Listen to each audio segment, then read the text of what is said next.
Ford has been teasing us about the new Bronco for a lot of years now. And thankfully last year, they debuted the new Bronco, told us all about it, and then said you have to wait another year to actually get one.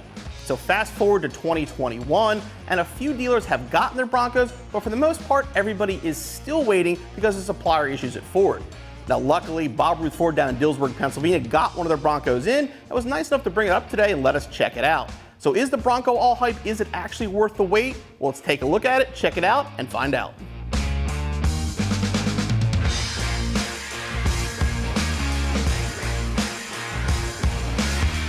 Now the specs for the new Bronco have been out for a while, so we're not going into too many details, but basically your base two-door starts around $28,500, and then you've got your different option packages. You've got your Big Bend, your Black Diamond, Badlands, Outer Banks, and the Wild Track shown here. Now there's also a first edition, but if you didn't order one of those right when they came out, you're definitely not getting one. Now the different packages have different levels of luxury, off-road capability, and performance. For the engine, you have the 2.3 or 2.7 liter EcoBoost, a 7-speed manual or a 10-speed automatic, and again, a ton of other options to really personalize these cars when you order one. Now, the one option a lot of people are going to be interested in is the Sasquatch package, which is factory on the Wild Track shown here. That's going to get you the B-Lock style wheels, lifted suspension, larger fender flares, locking differentials, and 35-inch tires. It should be a really popular option. We heard that Bob Ruth Ford got one of the Broncos, and honestly, we were expecting a base model, maybe a Big Bend, but instead, they got a Wild Track, which is actually one of the higher-end Broncos and comes really nicely optioned right from the factory. So the first thing you're gonna notice about the Wild Track here is the paint job. This is a $595 option called Cyber Orange and really pays homage to the 1967 chrome yellow color. Really looks vintage on this Bronco. Now the Wild Track, like I said, is a higher-end model that is designed more of like a high-speed desert runner. It comes factory with the Sasquatch package, Bilstein shocks, the twin-turbo 2.7 EcoBoost, and the 10-speed automatic. A blacked out grille, blacked out wheels, and custom graphics really set off the Wild Track and make it stand out from some of the more base models.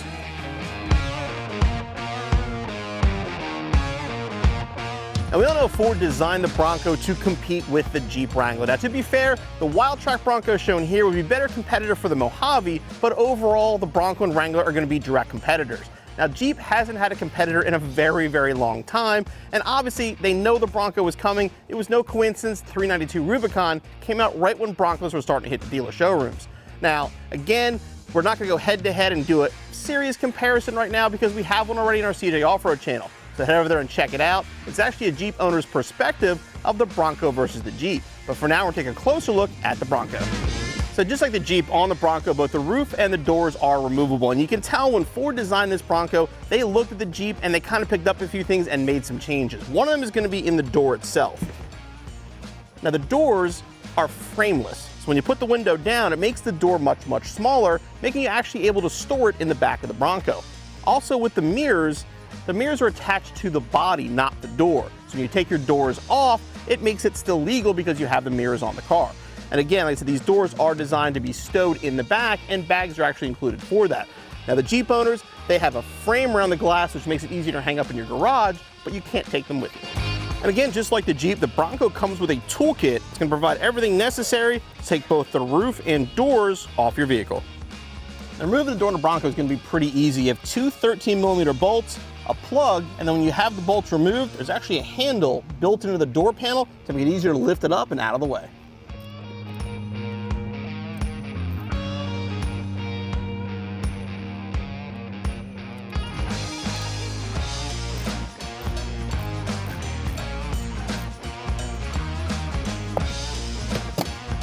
Pop that off, and you can lift it off the vehicle.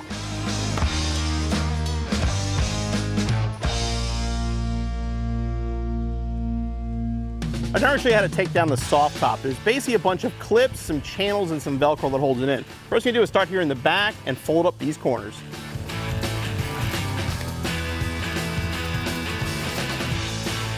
Let's pull the Velcro off the side. Do the same thing on the other side. And when you pull the center up, there's going to be 4 clips.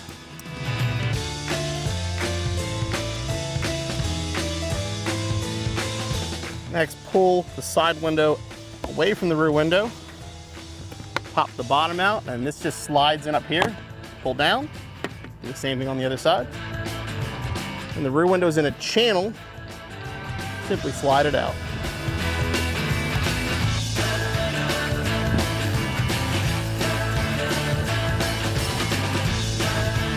the side window again. You have clips up top. Pull them off, there's 3. This will like unlock from the front and slide it out.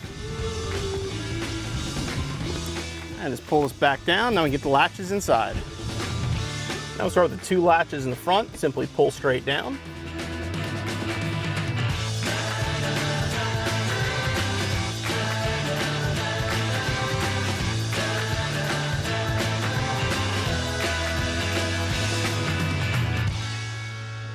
And the roof's designed that you can do it yourself. So the release in the middle is only over here on the driver's side.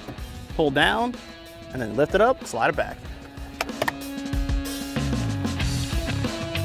Push it down, and this will lock in place.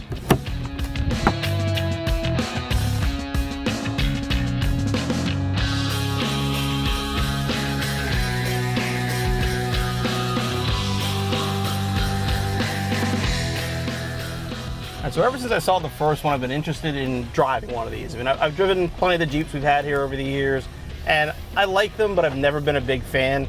The first thing I notice when I get in the Bronco is the room. Like, the interior is most definitely way roomier than the Wrangler, and you're not like on the windshield. Like, you have more of a dash in this, and the windshield's like, I can't even touch it with my arm, where the Jeep, I feel like I'm kind of like right up in it. Now, I said, this one it's a wild track, so it has the better motor, 310 horsepower, I believe, 10-speed automatic. It has the 35s. The tires are noisy, but not obnoxious. We'll see how they are actually on the highway in a minute. The ride is firm. It drives like a nicely modified Jeep basically would drive.